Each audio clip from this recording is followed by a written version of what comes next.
मेरा नाम इंदरमल मीणा रामपुरिया गांव का रहने वाला हूं और मैं पहले विदेशों में व्यापार कर चुका हूं। 25 साल कुवैत में काम किया है। 8-9 देशों की यात्रा कर चुका हूं मैं। आपने कहाँ तक पढ़ाई करी है? मैंने आई एम ओनली मैट्रिक पास।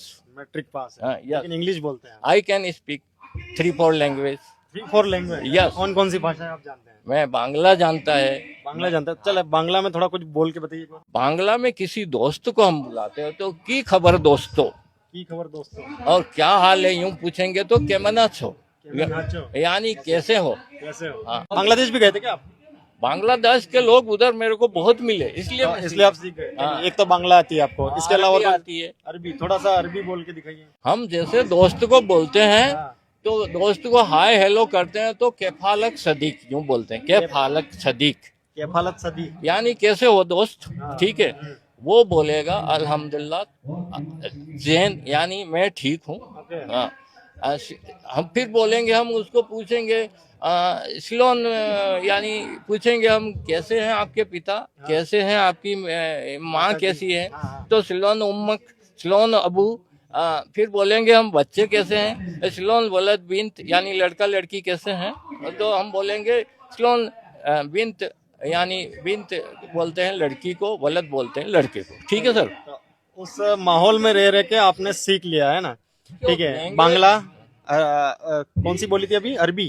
अरबी। और अब इंग्लिश। इंग्लिश? हिंदी तो आती है, हिंदी तो आती है। कुछ चलिए, शब्द मलयालम के भी आते हैं। मलयालम की भी आते हैं। हाँ। चलिए, तो थोड़ा सा मलयालम का हो जाए। मलयालम का मैं आपको 10 तक गिनती बताऊंगा। बताइए बताइए। ठीक है। उन्न उन 1, रंड 2, मूण 3, नाड़ 4, अंज 5, आर 6, एरू 7, 8, अंबद 9, पत 10, और पद उन्न 11, पद रंड 12, पद मूण 13, पद नाड़ 14, पद अंज 15, पद आर्च 16, पद एरू 17, पद 18, पद अंबद 19, इरुवती यानी 20। ये बोली आपने मलयालम में गिनती है ना, और इंग्लिश तो आपको आती है ना? 20। जैसे 100 को हम बोलते हैं, मलयालम बोलते हैं नूर। नूर? हाँ, 100 को नूर, 200 को इरनूर, 300 को मुन्नूर, 400 को नालनूर, 500 को ऐनूर, 600 को आरनूर, 600 को एरनूर, 800 को एटनूर, और अम्बदनूर यानी 900, और आहरम, आहरम यानी 1000। चलिए, इंग्लिश में थोड़ा बताइए कि यहाँ पर ये जो कार्यक्रम चल रहा है, इसको थोड़ा सा इंग्लिश में अगर डिस्क्राइब किया जाए। इंग्लिश में, this are my Adivasi family, okay, they have no idea we are why going to poor, why are we are make uh, uh, weak, yeah, why we are weak, we are why sell our farmland. ठीक है। Okay, why we are our age is going down, why. हाँ, ये भी आप बता रहे थे, क्यों जो हमारा एज स्तर है वो क्यों गिरता जा रहा है? Why, you know, we are Adivasi, we are working for Notra, you know, social जो नोत्रा है, नुकसान पहुंचा रहा है आदिवासियों को। नोत्रा जिसको जितना आदिवासियों को नुकसान पहुंचा रहा है उतना तो कोई नहीं पहुंचा रहा है। नौतरे से हमने फायदा कमाना सीखा ही नहीं, नौतरे के पैसे से हमने व्यापार से जुड़ना सीखा ही नहीं। हम लोगों ने सिर्फ शारीरिक बल का प्रयोग किया। और नौतरा सिस्टम क्यों बनाया गया था? ताकि एक दूसरे की मदद हो और ऊपर उठ जाए, है ना सारे? नौतरा सिस्टम हमारे पूर्वजों ने बनाया, वो सही था, क्योंकि वो जिस जगह पैसों की जरूरत थी वहीं खर्च करते थे। लेकिन इसका उपयोग गलत हो रहा है। अभी हमारा समाज के जो अभी जो दौर चल रहा है उसका दुरुपयोग हो रहा है। इससे हमारी पीढ़ी कमजोर हो रही है, हमारे बच्चे कमजोर हो रहे हैं, हमारी जमीन बिक रही है। इसलिए आदिवासी बहुत पीछे है। जब तक भारतीय मुद्रा का सम्मान नहीं करेंगे ना, जब तक इस लोन के पैसों को नहीं रोकेंगे, व्यापार से नहीं जुड़ेंगे, आदिवासी कुछ भी नहीं कर सकता। मालूम है, इनको कोई भी सरकार नहीं उठा सकती। आदिवासियों को क्या संदेश देना चाहेंगे अगर जो स्थिति है, गरीबी की तरफ जा रहे हैं, कहीं ना कहीं जमीन है बिक रही है, आपका कहना है, इन चीजों से अगर बचना है लोगों को, सिर्फ आदिवासियों को नहीं, सबको क्या करना चाहिए? सभी समाज, जो आदिवासी ही अशिक्षित हैं अभी, दूसरे समाज को मैं इसलिए नहीं कह सकता क्योंकि दूसरे समाज के लोग सामूहिक विवाह करते हैं क्योंकि वो शिक्षित हैं, और आदिवासी सामाजिक यानी शिक्षित नहीं है क्योंकि सामूहिक विवाह का मतलब ही नहीं समझते, तो कैसे शिक्षित है आप?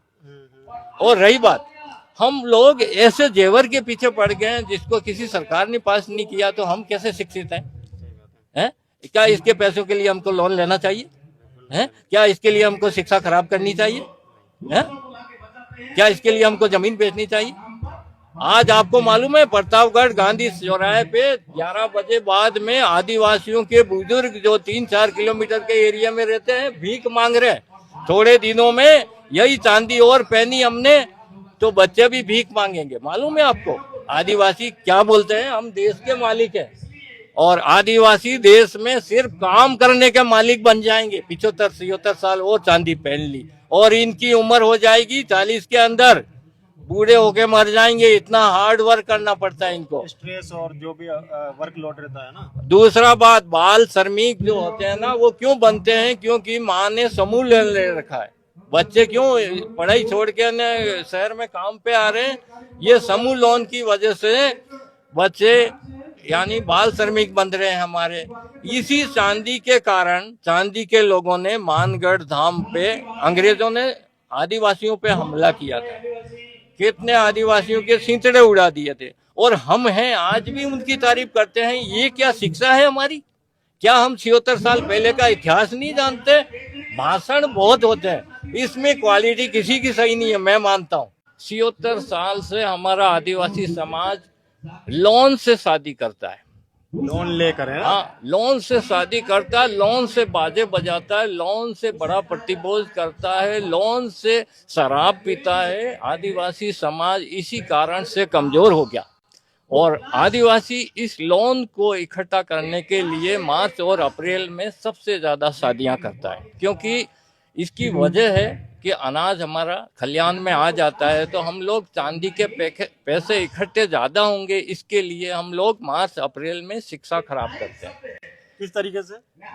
अलग अलग शादियां करके हम लोग बाजा बजाते हैं, रात भर हम लोग नाचते हैं। बच्चों हमारे सिर्फ प्राथमिक, उस प्राथमिक माध्यमिक शिक्षा जो है गांव से ही हमारी कमजोर, हम खुद कर रहे हैं, कोई सरकार जवाबदार नहीं है। और ये क्यों कर रहे हैं हम? चांदी के लिए, चांदी के पैसों के लिए। अब रहा सवाल चांदी के पैसे के लिए कैसे, वो थोड़ा मुझे समझाइए। नौतरा यानी एक समाज से, हम रिश्तेदारों से, गांव से हम लोग उधार पैसे लेते हैं। इसको चांदी का पैसा क्या बोलते हैं? नौत बोलते हैं। नौत है ना। हाँ, नौतरे के पैसे के लिए हमने बच्चों की शिक्षा खराब कर दी। बच्चे पढ़ना नहीं सीखते हैं, बच्चे नाचना सीखते हैं। इसके जवाबदार हम खुद हैं, कोई सरकार जवाबदार नहीं है। और रहा सवाल, जब हम शिक्षित कहाँ हुए?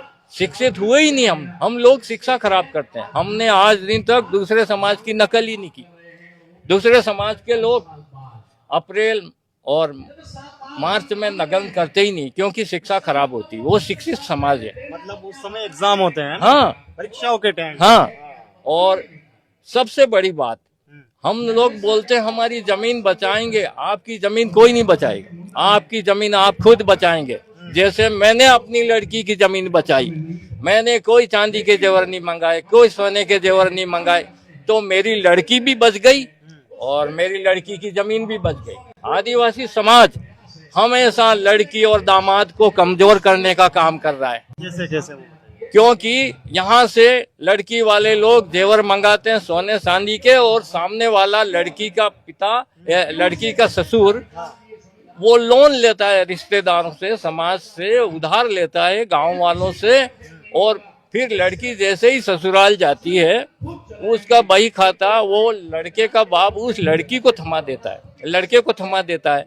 तो उसका 5-6 लाख रुपए का कर्जा उतारने में उनकी जिंदगी खराब हो जाती है, उनकी पढ़ाई छूट जाती है, उनका शारीरिक, आर्थिक, मानसिक सारा संतुलन बिगड़ जाता है। इसके जवाबदार खुद आदिवासी समाज के लोग हैं, इनको नॉलेज नहीं है। आप क्या व्यापार करते थे? आप देश विदेश में व्यापार करते थे? क्या व्यापार करते थे? मैं बिजनेस करता था। बड़े बड़े व्यापारियों को, अरबपतियों को नोटों के बांधने के रबर सप्लाई करता था मैं। रबर सप्लाई करते थे? हाँ, उसकी मैन्युफैक्चरिंग वगैरह भी आप ही करते हैं? नहीं, मैन्युफैक्चर नहीं, माल चाइना से आता था और बड़े होलसेल व्यापारी लाते थे और मैं इसको होलसेल में लेके रिटेल में बेचता था, यानी अरबपतियों से मेरा व्यापार था। पत्तियों से व्यापार था। ये कहाँ करते थे आप व्यापार? कुवैत में किया 25 साल। 25 साल से। हाँ, और फिर वहां से आपने क्या इकट्ठा किया, मेरे को ये बताओ। मैंने पैसों से जमीन खरीदी प्रतापगढ़ के आसपास के एरिया में, और जमीन की वैल्यू मैं समझता हूँ। मैं चाहता हूँ आदिवासी परिवार के जितने भी लोग हैं लोन से शादियां करना बंद कर दें, और जनवरी से लगा के अप्रैल तक जो परीक्षाएं होती है उसमें लगन करना बंद कर देंगे तो गांव की सारी शिक्षा हमारी मजबूत होगी। और ये काम कोई पॉलिटिकल आदमी इनको बताता नहीं है, और मेरे जैसे आदमी को कोई भाषण देने देता है ही नहीं। आदिवासी कब जीत सकता है? इसके लोन के पैसे से अगर हम व्यापार से जुड़ते हैं। आदिवासी एरिया में जितनी भी चांदी की 2 नंबर की दुकानें, सब व्यापारी को पकड़ के जेल में डालो। ये अभी चांदी में कैसे लूट रहा है आदमी? 30% जेवर, 20% जेवर, 40% जेवर, 50% जेवर जो कंदोरा होता है ना कमर को लटकाने का, 50% है, उसके सब के पैसे किसके भाव से ले रहे हैं? वो 100% चांदी के। क्या ये बड़ी लूट नहीं है? और जिस समाज से मैं हूँ वो समाज सिर्फ कंदोरे को ही ज्यादा खरीदता है और उसको पूरे पैसे देके आता है। व्यापारी उनको पक्का बिल नहीं देता है, वो ऐसी 300 साल पहले की भाषा में सफेद चिट्ठी बना के देता है जो ना आज का वकील समझ सकता है, ना पुलिस समझ सकती है, ना कोई जज समझ सकता है, क्योंकि 300 साल की भाषा कोई जज को आती नहीं है। वो 1 को लिखेंगे 9 की तरह, ठीक है, 8 को लिखेंगे सी की तरह, 4 को लिखेंगे 8 की तरह से। यानी ये क्या है? एक दिमागी खेल है। आदिवासी जीतेगा तो सिर्फ लड़कियां बिना जेवर से ले लेगा, दे देगा तो जीतेगा, बाकी आदिवासी को कोई नेता नहीं बचा सकता। तो इनका एक तो इन्होंने देश विदेश घूमा है, इनका नॉलेज बड़ा अच्छा लगा मुझे कि इन्हें 4-4, 5-5 भाषाएं आती है। साथ ही इन्होंने कुछ सीख भी दी है कि क्यों जो है समाज पीछे जा रहा है, क्या क्या चीज़ें ऐसी है जो नहीं करेंगे तो शायद समाज ऊपर आएगा। इनके हिसाब से ये सारी चीज़ें इन्होंने नॉलेजेबल बताई। ये यहाँ पर बैठे थे और कुछ बातें हम दोनों बैठ के कर रहे थे। मुझे लगा कि इनके पास बहुत अच्छी नॉलेज है, तो आप तक शेयर ज़रूर करनी चाहिए। आपको ये वीडियो कैसा लगा कमेंट ज़रूर करिए और बताइए कि क्या ये जो बोल रहे हैं उससे आप सहमत हैं। मैं पंकज कुमार, आप देख रहे हैं 20 SP। धन्यवाद।